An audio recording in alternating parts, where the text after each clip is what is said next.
This is Hungary for Change, and I'm Drew Leifheit. Here's your live read, my thoughts about our addiction to political drama here in Hungary and what's going to happen if it disappears. Change has definitely arrived to Hungary, but there are still a few unexpected and tense moments to remind us of the past. Just a few days ago, Hungary's new Prime Minister, Magyar Péter, showed up on the rooftop of the Carmelite, the renovated Baroque Carmelite Monastery in Budapest's castle district that Orbán Viktor had seized, spent billions of taxpayer forints refurbishing, and cordoned off from the public as his private seat of power since 2019. Magyar, in one of his first symbolic acts as prime minister, tore down the security fence around the Carmelita, released a video tour of the lavish facility, and declared it open for public tours instead of moving in there himself. Back up on the roof, Magyar Péter was checking out the view when he was confronted by one of the former prime minister's lackeys, Havashi Bertalan, who still had an office there. He was known for obstructing journalists who were trying to get a question in to Orbán. Now, faced with Hungary's new prime minister whose monumental election victory humiliated Fidesz, Havashi made a satirical offer to be hoisted atop a flagpole by his pants to make more of a spectacle up on the roof. While the implication was that Magyar Péter was putting on a circus instead of actually governing, the new PM said that flag hoisting was not part of the plan and went on to say that Bertalan should forget about receiving his lavish severance pay, which I believe is half a year's salary. Magyar handled himself well, but I was left thinking, wow, we're all so addicted to Hungary's toxic politics, to the drama. I also thought, God, I'm so tired of such scenes with weaselly little operators like this guy, one of Orbán's little pit bulls.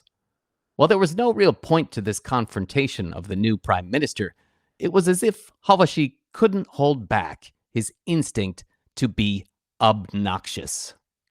But wait, it gets better. During the rooftop face-off, Magyar asked Havashi about a Coke can. Not just any Coke can. Apparently, Havash had been keeping, as a treasured relic in his government office, a crushed, empty Coca-Cola can that Orbán Viktor had drunk from at the inauguration of a bottling plant in 2012. The boss's lips had touched that can. That's the level of devotion we're talking about.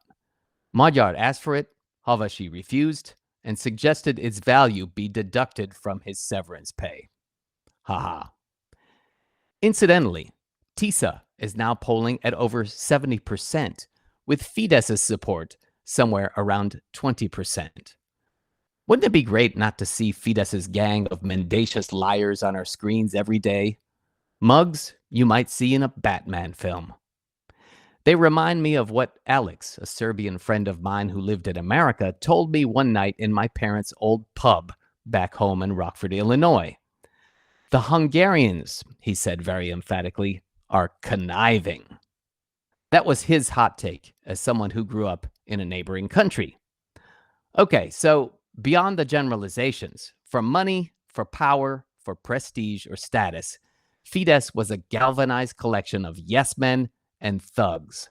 So it's no wonder that almost none of them stepped out of line to challenge the corruption and injustice being waged upon the Hungarian people over 16 years. Here's my hope, that we barely hear a peep out of these horrible individuals, many of whom should be serving prison sentences. I certainly have my doubts that they want to be an opposition in parliament that actually challenges the two-thirds majority in the name of achieving the best policy for Hungarians. It's just not how they roll. Meanwhile, I must admit that it's going to be tough living out without so much drama in Hungary's politics. Now, we all have to deal with Magyar Péter's social media videos, which, to be honest, are now super boring. As far as I can see, he's doing the best he can to attack any number of issues facing Hungary, but trying to govern is just not scandalous or sexy, so I may only watch the beginning of his videos and pray that he'll do his best to help Hungary get its act together. Hajrá Magyarország! This is Hungary for Change, and I'm Drew Leifheit.